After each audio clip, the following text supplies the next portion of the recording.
Sales becomes so easy when you master these 5 crucial skills. And as somebody that has made $100K a month in commission when I was 18 years old, made over $1 million in a single calendar year, I can tell you and promise you that if you learn these 5 skills, not only are you gonna be able to have the freedom and the flexibility of sales and the income, but you're gonna be able to do it where you're not stressed, you're not burnt out, and you don't feel like you're in a game that you don't know how to play. So with that being said, let's get into it. Now, the first skill that you need to learn in sales, understanding your script.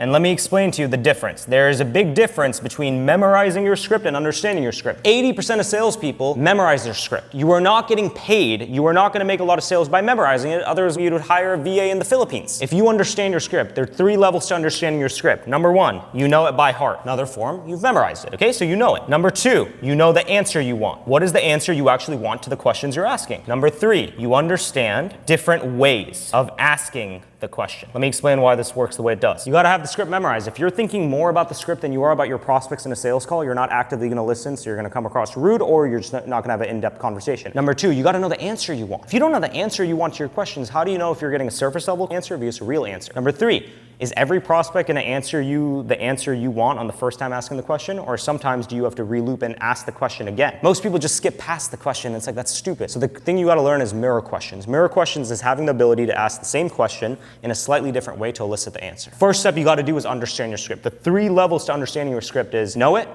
know the answer you want, know how to re-loop and ask different questions in the same way. First skill you gotta learn. Now, step number 2, second skill set you gotta learn is tonality. It is not just what you say, it is how you say it. If you give me a sales script right now that is shitty, but I am able to use whatever tone I want to use, I will outsell all the reps on that account 3 to 1. How you say something is many times more important than what you say. Same way with the way I'm communicating right now in this video, probably just landed a bit more. A few things you want to focus on. Fast pacing, slow pace, verbal pause, and these are the basics. Okay, there are a few other ones that you're going to want to learn eventually, which if you want to learn those, down below there will be a link to join my free group where you guys will learn exactly different tonalities you can use, different verbal pausing, but I'm going to give you the basics of it today. Fast pacing is when you're curious, right? So at the beginning of the call, you're going to be more of a fast pace. It's like, hey man, it looks like you booked in a time about like possibly getting some help with X, Y, and Z, so you could X. Fast pacing is more curiosity/intensity. Slow pacing is concern and empathy. So like, what would that do for you personally? Like you being able to do that, like, how would that make you feel? And so what happens if you don't do anything about this for another 2 days, 2 weeks, 2 months, 2 years? So if I slow my pacing down, I can sound more concerned and empathetic, even if I'm not saying something that's empathetic. Verbal pausing. This is when I want to emphasize my next verbiage. So as an example, what would that do for you, Beat, personally? So do you like what you do for a living now? Verbal pausing, you take a pause before what you want to say to land. So if I take a pause, whatever I'm about to say next, you're emphasizing it. They're going to listen a lot more. Those are basics on tonality. The second step, not just what you say, it's how you say it. Next sales skill you got to master. You need to master the ability to objection handle. I'm going to give you guys a framework you can follow for objection handling right now. Every good salesperson needs to know how to objection handle. If you do not know how to objection handle, you're going to get beat.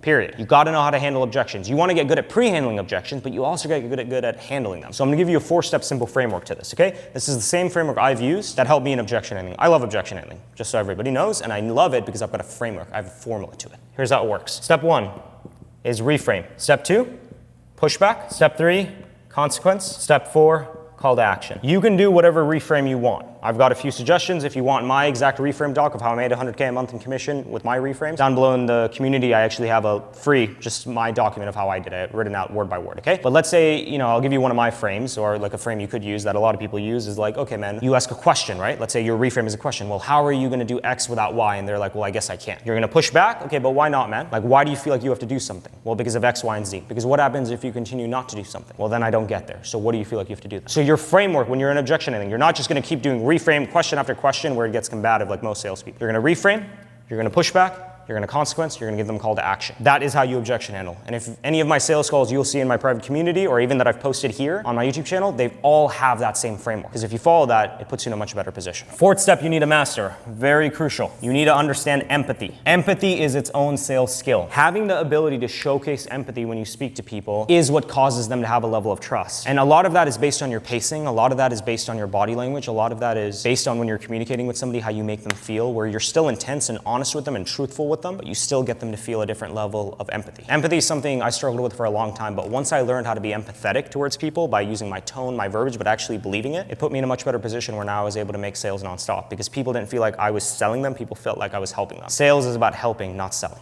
Big difference. Fifth step, most important step, you need to understand pipeline. And what I call it is pipeline management. Not every deal is gonna be a first call close. You have to have the ability to understand your pipeline. How many new sales are you gonna make? The issue with most people is you believe you're a 50% conversion sales rep even though you're only converting at 20%. It's not how it works. You have to understand how to create pipelines, how to do follow-ups, how to do referrals, how to do upselling. Pipeline management is another way of saying create an ecosystem. Because if I can create an ecosystem where let's say 30% of my leads I close on, let's say the first call, but then another 20% come in from referrals, and then another 10% comes in from follow-ups, and then out of that 50%, 10% of those I upsell. That's how you become your own business owner as a salesperson. As a salesperson, you're running your own business, believe it or not. But the way you run your own business is you treat it like a business. And so if you had to pay for every lead, what would be your pipeline management? How would you track all your leads? Do you know the best lead sources? So pipeline management is a skill you need to learn. And when I was making 100K a month in commission, I knew how to manage my pipeline. I was very good at first call closing, but I know a lot of reps that are terrible at first call closing, but are great follow-up closers. You have to understand your pipeline. If you like this video, click the subscribe button. And if you are looking for more exclusive training, down below, there's gonna be a link of the Impact Team's exclusive group. That's where me and my business partner, Andres, do exclusive trainings with you guys, where we'll actually show you guys this more in depth. We'll actually customize this for you guys. Click the link down below, and me and Andres will see you on the inside.